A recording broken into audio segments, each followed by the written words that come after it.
Hello student, welcome to my Mathur classes. मैं Mathur classes से रेनू माथुर आज आपके लिए लेके आई हूँ इम्पोर्टेंट वीडियो। अगर आप हमारे चैनल से नए जुड़े हैं तो चैनल को एक बार सब्सक्राइब कर दीजिए, ऑल बेल पर क्लिक कर दीजिए ताकि वीडियो अपलोड होते सबसे पहले नोटिफिकेशन आपके पास आए। और सबसे बड़ी बात एक है कि मेरा यूट्यूब चैनल माथुर क्लासेस के नाम से ही था, आप सबको पता ही है।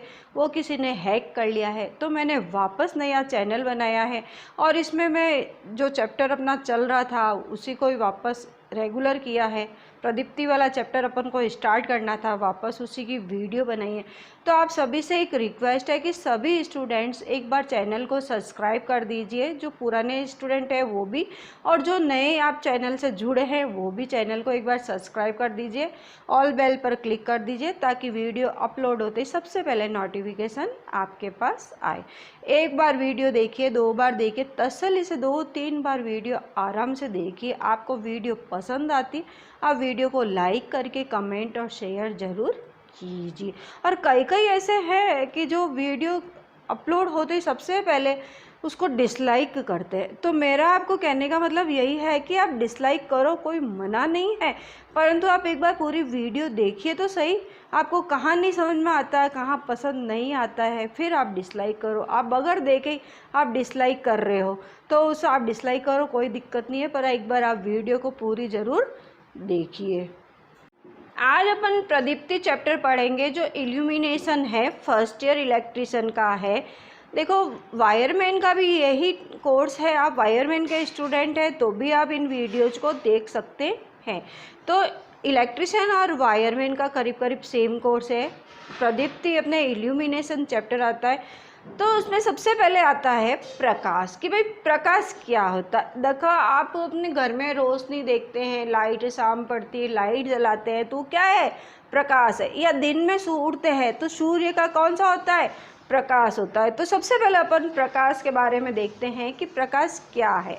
प्रकाश यानी कि लाइट। तो लाइट क्या है, प्रकाश एक प्रकार की क्या है, ऊर्जा है। क्या है, ऊर्जा है जो हमारी आँखों को वस्तुओं का बोझ कराती है। क्या है, प्रकाश है, रोशनी है, तो हम आँखों से उसको देख सकते हैं।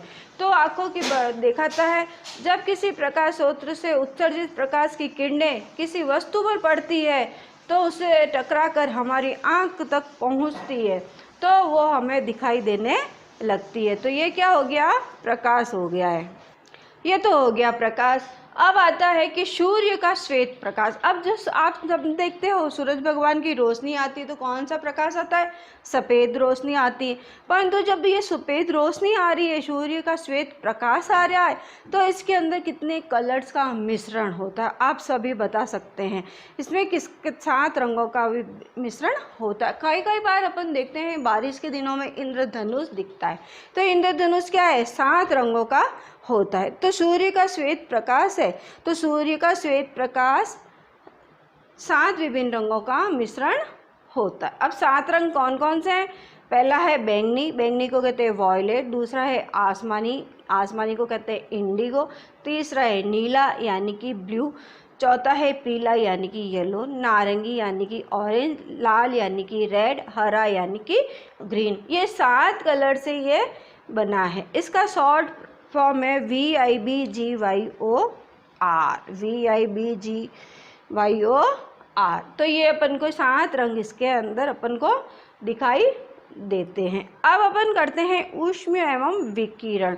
ऊष्मीय एवं विकिरण क्या होता है, ऊष्मीय एवं विकिरण क्या है कि कोई भी एक इलेक्ट्रिक हीटिंग एलिमेंट, मतलब कि हीटिंग एलिमेंट आपको पता होगा क्या होता है। जैसे अपन प्रेस करते हैं तो प्रेस के अंदर भी क्या है, एक हीटिंग एलिमेंट होता है।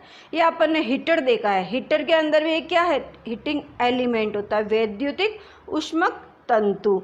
तो क्या है कि कोई भी हीटिंग एलिमेंट है जब 900 डिग्री से अधिक गर्म हो जाता है तो वो ऊष्मीय तरंगों के साथ प्रकाश की किरणें भी उत्सर्जित करने लगता है। अब आप देखो कि आपने कभी हीटर जलाया है, तो हीटर जलाया तो हीटर क्या है, बहुत थोड़ा गर्म हो जाता है। ज़्यादा गर्म होने के बाद क्या है, बहुत तेज़ उसमें से भापें निकलती है और गर्म बहुत ज़्यादा होता है, तो उससे थोड़ी सी क्या है, रोशनी भी ज़्यादा हो जाती है। तो कहने का मतलब यही है कि जब 900 डिग्री से अधिक गर्म हो जाता है, मतलब ज़रूरत से ज़्यादा गर्म हो जाता है, तो वह ऊष्मीय तरंगों के साथ प्रकाश किरणें भी उत्सर्जित करने लगता है, जबकि 900 डिग्री तक गर्म होने से पूर्व वो केवल ऊष्मीय किरणें ही उत्सर्जित करता है। देखो 900 डिग्री सेंटीग्रेड तक तो गर्म करता है, जब तो केवल ऊष्मीय किरणें ही निकलती है, परंतु जब 900 डिग्री से ज़्यादा गर्म हो जाता है तो क्या प्रकाश किरणें भी उसमें से निकलने लगती है।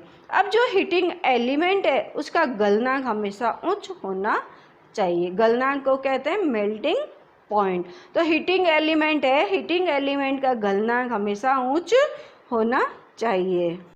अब बात आती है तरंग दैर्घ्य की, वेव लेंथ। तरंग दैर्घ्य यानी कि वेव लेंथ।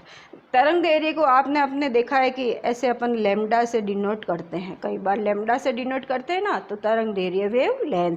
अब ये क्या कह रहा है कि 380 इंटू 10⁻⁹ मीटर से 760 इंटू 10⁻⁹ मीटर तक इसकी तरंग दैर्घ्य होती है।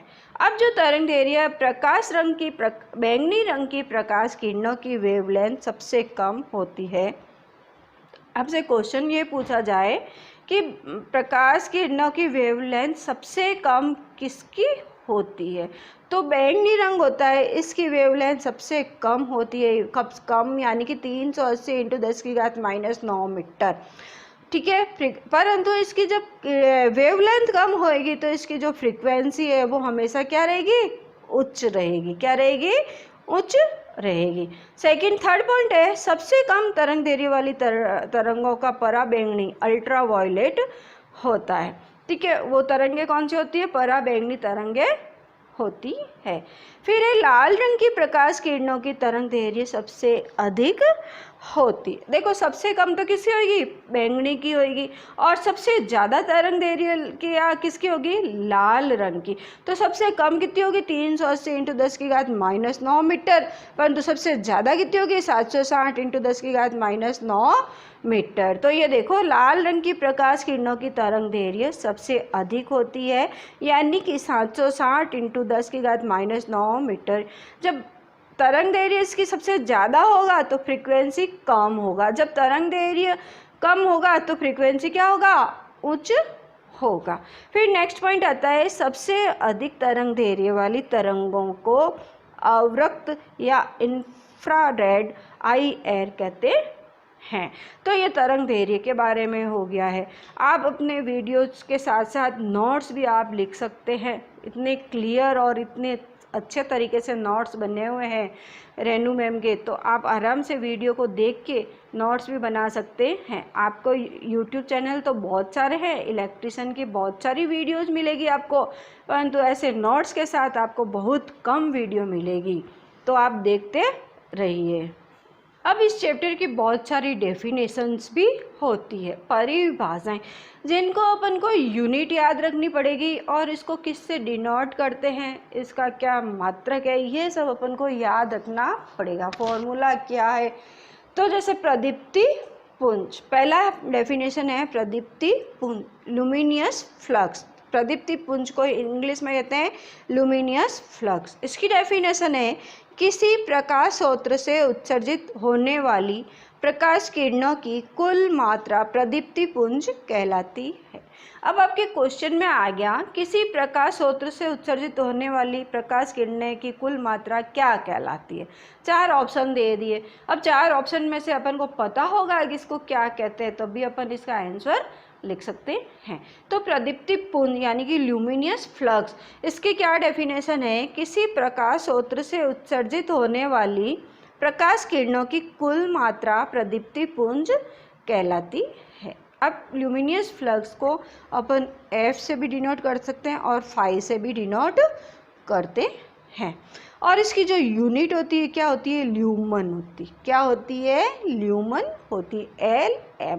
देखो मैं शॉर्ट्स भी बनाती हूँ साथ साथ में, तो शॉर्ट्स में भी आपसे ये क्वेश्चन पूछा जाता है कि इसकी क्या यूनिट है, तो 4 ऑप्शन दे देते हैं। तो आप फटाफट, आप सभी स्टूडेंट बहुत एक्टिव है, फटाफट इसका आंसर दे देते हैं। तो इसमें यही है कि यूनिट अपन को याद होगी तो ही अपन उत्तर दे सकते हैं। तो ये क्या है, लुमिनियस फ्लक्स को F से या फाई से डिनोट करते हैं और इसकी जो यूनिट होती है ल्यूमन होती है, यानी कि LM होती है। सेकंड डेफिनेशन है प्रदीप्ति तीव्रता, ल्यूमिनियस इंटेंसिटी। तीव्रता को कहते हैं इंटेंसिटी, प्रदीप्ति तीव्रता। अब ये क्या डेफिनेशन है, किसी प्रकाश स्रोत से किसी विशेष दिशा में प्रति इकाई ठोस कोण, ठोस कोण को कहते हैं सॉलिड एंगल में उत्सर्जित होने वाला प्रदीप्तिपूर्ण उस प्रकाश स्रोत की प्रदीप्ति तीव्रता कहलाती है। अब डेफिनेशन तो अपन को याद करनी पड़ेगी, परंतु डेफिनेशन को अच्छे से अपन याद कर लेंगे तो अपन को कहीं दिक्कत ही नहीं आएगी। अब जो ल्यूमिनस इंटेंसिटी है इसको किससे डिनोट करते हैं, आई से डिनोट करते हैं, और यूनिट इसकी क्या है, कैंडेला। क्या है, कैंडेला। तो दूसरी बात हो गई, पहली बात तो हो गई कि ल्यूमिनियस फ्लक्स को किससे डिनोट करते हैं, एफ या फाई से, और इसकी यूनिट क्या हो गई, ल्यूमन हो गई। क्या हो गई, ल्यूमन। अब सेकंड बात आ जाती है प्रदीप्ति तीव्रता। प्रदीप्ति तीव्रता को किससे, ल्यूमिनियस इंटेंसिटी को आई से डिनोट करते हैं, क्योंकि आई इंटेंसिटी आ गया तो इसको आई से डिनोट करते हैं, परंतु इसकी यूनिट क्या होती है, कैंडेला। एक कैंडेला बराबर 1 ल्यूमन प्रति स्टेडियन। क्या होगा, 1 कैंडेला बराबर 1 ल्यूमन प्रति स्टेडियन। तो ये अपन को याद रखना पड़ेगा सब चीज़। फिर नेक्स्ट डेफिनेशन आ जाती है ठोस कोण, सॉलिड एंगल। सॉलिड एंगल किसे कहते हैं, देखो अपन को सिर्फ डेफिनेशन याद नहीं रहे कोई बात नहीं, परंतु इसकी यूनिट क्या होती है और इसको किससे डिनोट करते हैं वो अपन को याद रखना बहुत ही ज़रूरी है। और डेफिनेशन याद करेंगे तो बहुत अच्छा होगा, आईटीआई के साथ साथ आपके कंपटीशन एग्जाम की भी तैयारी होती रहेगी। अब आता है सॉलिड एंगल, किसी खोखले गोले के इकाई क्षेत्रफल वाले वक्र तल से उसके केंद्र पर बना आयनात्मक कोण ठोस कोण कहलाता है। ठोस कोण की डेफिनेशन क्या हो गई, किसी खोखले गोले के इकाई क्षेत्रफल वाले वक्र तल से उसके केंद्र पर बना आयनात्मक कोण ठोस कोण कहलाता है। अब जो फॉर्मूला है ठोस कोण को किससे डिनोट करते हैं, W से। किससे करते हैं, W से।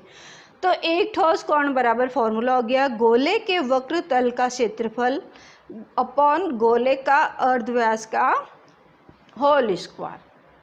तो गोले के वक्र तल का क्षेत्रफल का फॉर्मूला होता है 4 पाई r स्क्वायर अपॉन गोले का अर्धव्यास का स्क्वायर, तो r स्क्वायर। तो अपन r स्क्वायर से r स्क्वायर कट गया तो क्या बच गया, 4 पाई बच गया, तो 4 पाई। तो W बराबर क्या हो गया, 4 पाई। तो ठोस कोण का जो फॉर्मूला है, अगर फॉर्मूले में आता है तो ये पूरा फॉर्मूला याद करो, और ये पूछ रहा है W बराबर 4 पाई है, 3 पाई है, 2 पाई है, तो W बराबर 4 पाई। ठोस कोण को स्टेडियन से भी नापा जाता है।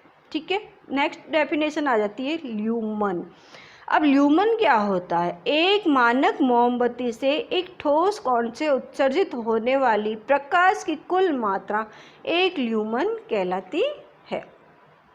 अब ये एक मानक मोमबत्ती से, तो मानक मोमबत्ती होती है उससे अपन को क्या है कि एक ठोस कोण से उत्सर्जित होने वाली प्रकाश की कुल मात्रा क्या कहलाती है, 1 ल्यूमन कहलाती है। अब मानक मोमबत्ती कितनी हो गई, 7.776 ग्राम प्रति घंटे की दर से जलने वाली मोमबत्ती मानक मोमबत्ती कहलाती।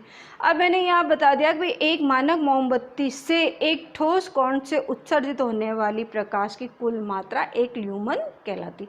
अब आप बात आ जाती है भाई मानक मोमबत्ती क्या, तो 7.776 ग्राम प्रति घंटे की दर से चलने वाली मोमबत्ती जो होती है उसको अपन मानक मोमबत्ती कहते हैं। अब नेक्स्ट आती है कैंडल पावर। कैंडल पावर प्रदीप्ति पुंज यानी कि F को 1 इकाई और है कैंडल पावर होती है। प्रदीप्ति पुंज है उसकी इकाई क्या है, 1 और होती है, वो कौन सी होती है, कैंडल पावर होती है। तो 1 कैंडल पावर बराबर 1 ल्यूमन अपॉन 4 पाई। 4 पाई को अपन क्या कहते हैं, स्टेडियन। तो 1 ल्यूमन ऑब्लिक अपॉन स्टेडियन या 1 CP यानी कि कैंडल पावर बराबर 0.0201 वॉट। तो कैंडल पावर को अपन ल्यूमन प्रति 4 पाई भी कह सकते हैं, ल्यूमन प्रति स्टेडियन भी कह सकते हैं, और इसको 0.0201 वॉट भी कह सकते हैं। नेक्स्ट डेफिनेशन आ जाती है लक्स। लक्स क्या है, किसी प्रकाशित तल पर पड़ने वाले प्रकाश की तीव्रता को लक्स कहते हैं। लक्स का मात्रक होता है, ये तीव्रता का मात्रक होता है लक्स। क्या है? प्रकाश की तीव्रता का मात्रक क्या होता है? लक्स होता है। लक्स को मीटर कैंडल्स भी कहते हैं। क्या कहते हैं? मीटर कैंडल भी कहते हैं। तो 1 लक्स बराबर 1 ल्यूमन अपॉन मीटर स्क्वायर, यानी LM/m²। 1 मिलीफोट बराबर 1 ल्यूमन अपॉन सेंटीमीटर स्क्वायर, और 1 फुट कैंडल बराबर 1 candle power upon foot square. तो ये फॉर्मूला है, ये अपन को याद ही रखना पड़ेगा। इस चैप्टर में क्या है? बहुत सारे फॉर्मूले ही हैं। फॉर्मूले अपन को याद होगा किसकी क्या यूनिट है, तो भी इसमें से जो क्वेश्चन आता है अपन आसानी से कर सकते हैं। फिर नेक्स्ट डेफिनेशन आती है 7वीं, प्रदीप्ति यानी कि इल्यूमिनेंस। क्या है? किसी प्रकाशित तल के इकाई क्षेत्रफल पर तल की लंबवत दिशा में पड़ने वाली प्रकाश की मात्रा उस तल की प्रदीप्ति कहलाती है। क्या है? किसी प्रकाशित तल के इकाई क्षेत्रफल पर तल की लंबवत दिशा में पड़ने वाला प्रकाश की मात्रा उस तल की प्रदीप्ति कहलाती है। अब E बराबर प्रदीप्ति किस में होती है? लक्स में। F बराबर प्रदीप्ति पुंज किस में होता है? ल्यूमन में। A बराबर तल का क्षेत्रफल, क्षेत्रफल हमेशा किस में होता है? मीटर स्क्वायर या सेंटीमीटर स्क्वायर में। तो फॉर्मूला है E बराबर F/A। क्या है? E बराबर F/A। ये अपन को प्रदीप्ति का फॉर्मूला याद रखना पड़ेगा। फिर नेक्स्ट डेफिनेशन आती है 8वीं, प्रदीप्ति दक्षता, ल्यूमिनियस एफिशिएंसी। कि भाई प्रदीप्ति दक्षता क्या है? प्रदीप्ति दक्षता की डेफिनेशन क्या है? किसी वैद्युतिक प्रकाश स्रोत से उत्पन्न होने वाले प्रकाश की कुल मात्रा तथा उसे प्रदान की गई विद्युत शक्ति का अनुपात उस स्रोत की प्रदीप्ति दक्षता कहलाती है। प्रदीप्ति दक्षता बराबर आउटपुट अपॉन इनपुट। आउटपुट किस में? ल्यूमन में, और इनपुट किस में? वॉट में। तो इसकी जो डेफिनेशन के हिसाब से इसकी जो यूनिट हो गई ल्यूमन प्रति वॉट हो गई। अब नेक्स्ट डेफिनेशन आई है अवशोषण गुणांक, एब्जॉर्वेशन फैक्टर। कि अवशोषण गुणांक क्या होता है? क्या होता है कि जब प्रकाश किरणें किसी माध्यम में से होकर गुजरती है अथवा किसी तल से परावर्तित होती है तो प्रकाश की कुल मात्रा माध्यम तल द्वारा अवशोषित कर ली जाती है, वह प्रकाश का अवशोषण गुणांक कहलाती है। अवशोषण गुणांक का फॉर्मूला है अवशोषित प्रकाश बटा आपतित प्रकाश। ठीक है ना। नेक्स्ट आ जाता है परावर्तन गुणांक, रिफ्लेक्शन फैक्टर। परावर्तन गुणांक क्या है? परावर्तन गुणांक बराबर परावर्तित प्रकाश बटा आपतित प्रकाश। देखो आपतित प्रकाश इसमें भी है, परंतु इसमें डेफिनेशन में अवशोषण गुणांक है तो अवशोषित प्रकाश आ गया, इसमें परावर्तन गुणांक है तो परावर्तित प्रकाश आ गया। फॉर्मूला वो की वो है। तो परावर्तन गुणांक का डेफिनेशन है किसी तल द्वारा परावर्तित प्रकाश एवं उस पर आपतित प्रकाश के अनुपात को परावर्तन गुणांक कहते हैं। अब नेक्स्ट डेफिनेशन आ गई पारेषण गुणांक, ट्रांसमिशन फैक्टर। देखो ये फॉर्मूला अपन को याद रखने पड़ेंगे, किसके अपन क्या है, ये याद नहीं रहेंगे तो अपन को कोई मतलब ही नहीं है। पारेषण गुणांक, पारेषण गुणांक का फॉर्मूला है पारेषित प्रकाश बटा आपतित प्रकाश। देखो जो लिखा हुआ है जिसका गुणांक वो ही ऊपर आ रहा है, नीचे तो आपतित प्रकाश ही सभी में आ रहा है। अब पारेषण गुणांक की जो डेफिनेशन हो गई वो हो गई किसी पारदर्शी माध्यम से पारेषित प्रकाश एवं उस पर आपतित प्रकाश के अनुपात को पारेषण गुणांक कहते हैं। तो आज अपने ये बहुत सारी डेफिनेशंस करी है, पर अब ये बैंगनी क्या होता है, किसकी क्या यूनिट होती है, सूर्य का श्वेत प्रकाश होता है तो प्रकाश में कौन कौन से कलर्स होते हैं, तो ये अपन ने क्या है कि ये आज अपन ने ये वीडियो में पढ़ा है। नेक्स्ट अपन वीडियो में पढ़ेंगे प्रदीप्ति नियम। तो आप पूरी वीडियो को देख लीजिए और आराम से वीडियो को लाइक करके कमेंट और शेयर ज़रूर कीजिए। वीडियो के डिस्क्रिप्शन में व्हाट्सएप की लिंक, टेलीग्राम की लिंक, फेसबुक की लिंक है, आप इन सभी से जुड़ सकते हैं और ज़्यादा से ज़्यादा इसका बेनिफिट उठा सकते हैं।